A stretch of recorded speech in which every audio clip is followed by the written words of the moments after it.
Assalamualaikum. Daji how? Welcome. My name is Nurwajihah binti Zamanuddin and my matric number is 294851. And my name is Nura Amira Syafiqah binti Muhammad Sabri. My matric number is 295024. In this video, we will deliver a presentation on the types of traditional dances originating in Malaysia, South Korea, Japan, Ireland, and more. Come along with us of exploring some of the world's most beautiful culture and heritage. Let's go. Tinggi.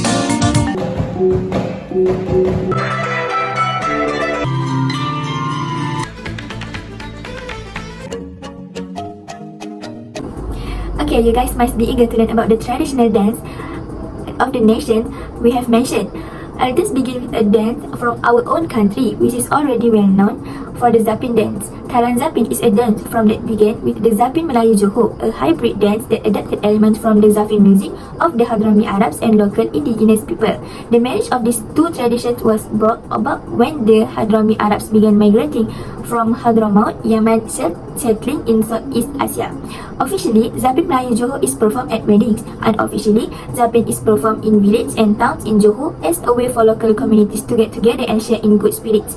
Often known as playing or play acting Malay Arab music, Malay songs are sung alongside Arabic rhythm, while people execute various dance steps and body movements. Apart from that, the dances usually performed in pairs and are accompanied by musicians playing the accordion, violin, gambus, gendang, marwas or marawis, and rebana. Now I want to show you how the Zapin dance looks like.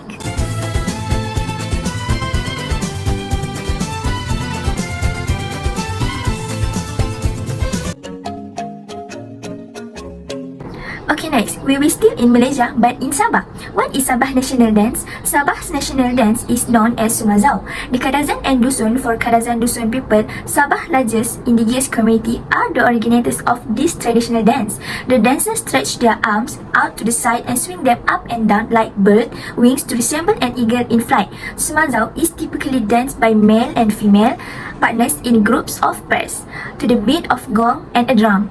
Sumazau is typically played at culture gatherings and festivals. Why Sabahans dance Sumazau? Sumazau is mainly performed during weddings, celebration, festivals, social or tourism events, and welcoming of dignitaries. It's also a must-try dance for tourists who want to experience the colorful cultures of Sabah. Overall, Sumazau is a happy dance, so you won't see people dance with sad face. Next, what is traditional attire of Sumazau? Though Sabahans can dance Sumazau in t-shirt and slippers, an appropriate and authentic attire is important for an elegant presentation of Sumazau. In formal setting, dancers dress in their traditional Kadazan Dusun costumes. For Kadazan Penampang, is the black dress with gold trimmings. Male wears sigar, a headgear folded by hand-woven cloth in a distinctive way.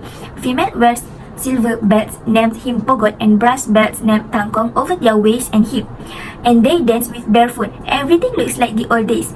As the accessories for Sumazau, female wears selendang named husup, the folded plain, batik or sarung cloth made into one or two sashes crossed over both shoulders.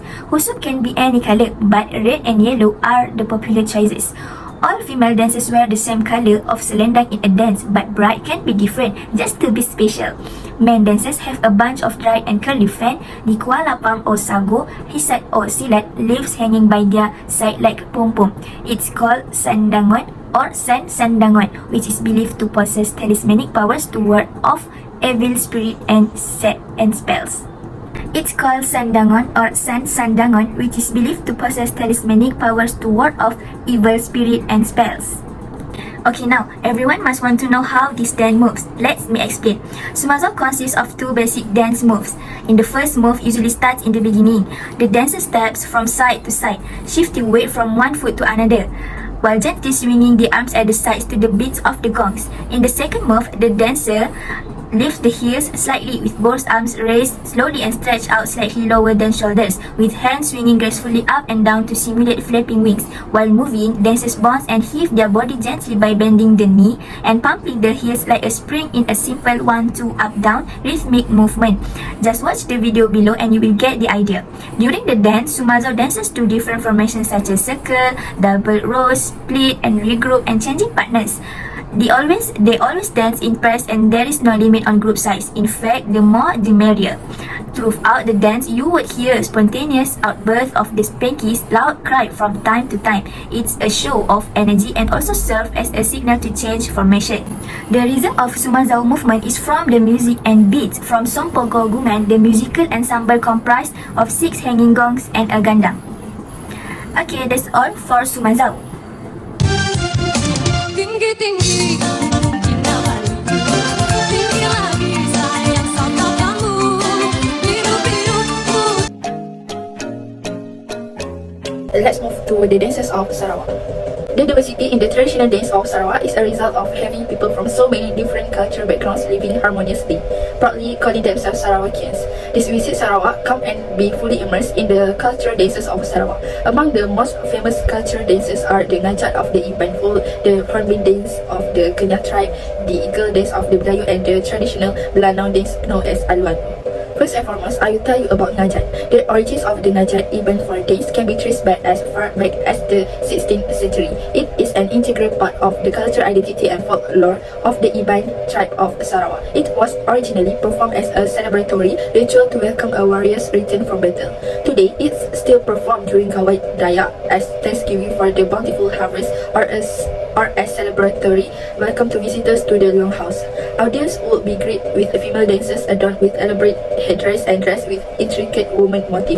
The male dancers will be wearing a ceremonial loincloth, will carry a long sword, thumping their feet away in an aggressive manner in a warrior-like stance, prancing and at the same time looking around with caution as if to stop their enemies. Secondly, Ngajat Indu. This version of the Ngajat performed by women displays the grace and beauty of the culture and tradition of the Iban. The dance depicts the daily activities of the Iban community such as waving the puakumbu. The dancers would wear a stunning ensemble that features a colorful melik empang, an outer garment of beads and hand-stitched cotton worn around the neck when performing this dance. Other than that, Alu-Alu. The Alu-Alu is dance of the Melanau tribe in Sarawak is an integral part of the funeral rites of the tribe. The Alu-Alu, which is not considered a traditional dance but a new creation dance, is performed as a means to comfort the relatives and friends of the deceased. The dance is usually performed at night over a span of 4 days. Last but not least, another dance step in folklore and tradition of the Orang Kenyah tribe is the Datun Julut, also known as the Hornbill dance. From generation to generation, word of mouth dictates that a prince named Nitselung had conceived the idea of the dance to celebrate happiness and gratitude. There is no limit to how many dancers are to perform the dance. Occasionally, a single female dancer will grace the stage. Sometimes it can be up to 4 dancers or more depending on the occasion. The dancers will be wearing ceremonial saris in beautiful patterns and designs, accompanied by a beautiful headpiece and a pair of fans made from hornbill feathers, the national bird of Sarawak. Today, the practice of using hornbill has been stopped completely and the feathers are replaced with fake ones.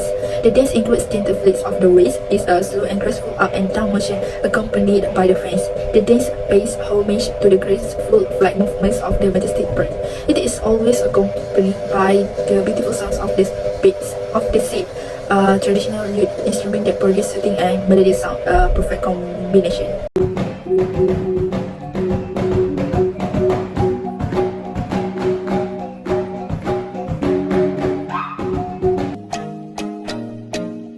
Okay, so I will continue our presentation today with Korean traditional dance. Korean traditional dance has a rich of culture and storytelling that continues today in many parts of the country. From ancient folk dancing to modern day style, the Korean people have long celebrated dance a part of their cultural heritage.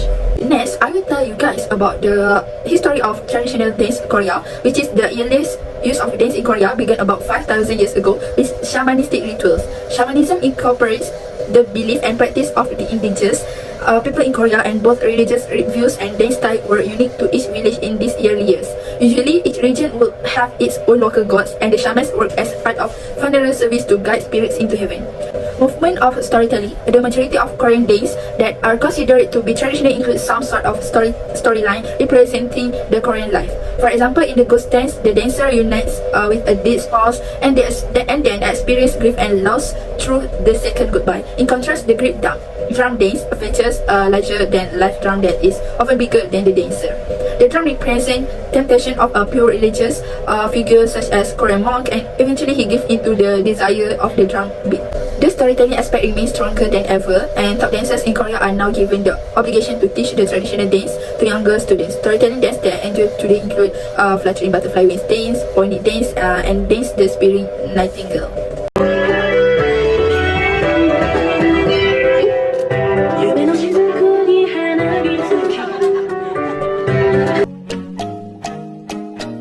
Next, I will tell you guys about Japanese traditional dance. Japanese traditional dance describes a number of Japanese dance style with a long history and prescribed method of performance. Some of the oldest forms of traditional Japanese dance may be among those transmitted through the Kagura tradition of folk dance relating to food producing activities such as plating rice and fishing, including rain dance. There are a large number of these traditional dance which are often sub-fixed and may be specific to be a region or village. Mai and Odori are the two main groups of Japanese dance, and then Buyo was coined in modern times as a general term for dance by combining Mai, which can also be pronounced Bu, and Odori, which also can be pronounced Yo. These are several types of traditional Japanese dance. The most basic classification is into two forms, Mai and Odori, which can be further classified into genres such as Nongmai or Jintamai, the latter style having its origins in the leisure district of Kyoto and Osaka. The Mai style is reserved and typified by circling movements when the body is kept low to the ground. The Odori style includes folk dance performed at annual Bon festival events and dance that were part of traditional kabuki performed. The Odori style features larger movements and is typically more energetic.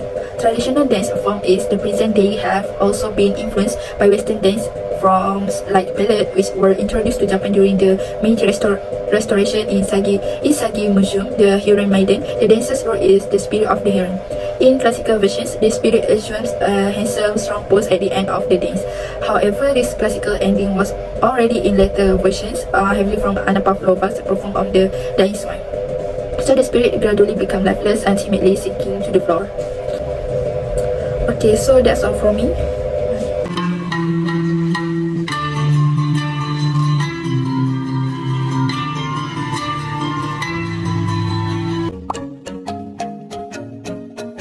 And the last but not least on the types of traditional dance is Irish dance. What is Irish dance? Irish dance or Irish dancing is traditional Gaelic or Celtic dance form that originated in Ireland. It can be performed as a solo or in groups of up to 20 or more trained dancers. In Ireland, Irish dance is part of social dancing or maybe for formal performance and competitions. It is performed traditionally with intricate footwork and is most known for the dancers performing with a stiff upper body. Unlike other dance forms, Irish dance do not move their arms or hands, so that footwork is accented. Let me tell you about the history of Irish dance. The history of Ireland, also the history of Irish dance. The actual dates of its origin has never been determined specifically. However, Irish history is steeped in Druidic, Celtic and other religious history which affected the origins of Irish dance. For example, professionals in Druidic and Celtic religious practice required precision movement as do Irish reels and jigs. The Celts are a 2,000-year-old civilization that brought with them their own folk dances. Many of their dances were comprised of circular formations around sacred trees, or they consisted of certain patterns performed by males and females in a religious rite. Other than that, Irish dance also have their own costume dress. In the early days of Irish dance, the dance costume for females were basically ankle-length dresses or blouses and skirts. For men dancers, costume might have consisted of a shirt with a kill in the Irish clan plate, or it may have been a long coat shirt, vest and breech, which is cuff-length pants with leggings. But modern Irish dance and traditional Irish dance also have their own costume dress. Modern Irish dancers and dancers performing in traditional Celtic dance were several different costume styles. For traditional Celtic dance, female dancers wear blouses and long skirts, while the male dancers perform with traditional shirt and kilt. What about modern Irish dance? Modern Irish female dancers perform in beautiful short dresses in bright colours, mostly always with their arms fully covered. And modern Irish male dancers perform in trousers and a shirt with a colourful sash tied at the waist. Shoes for male Irish dancers depends on the type of dance they are performing. For flat down step dancing, shoes have metal cleats on the toes and heels. For belly up dance, shoes for males have soft soles. Female dancers wear black leather gillies that have soft sole for flexibility for belly up steps. The soft leather of gillies help Irish dancers perform dance steps either on the balls of the feet or on tips of their toes. Clearly, there is no doubt Irish dance captures the attention of audience wherever it is performed. There are also many Irish societies and organizations that help promote Irish dance performance, like the Ancient Order of Hibernians and the World Irish Dance Organization. Today, Irish dance is seen in the Thanksgiving Day Macy's Parade as well as the St. Patrick's Day Parade in New York City and Chicago.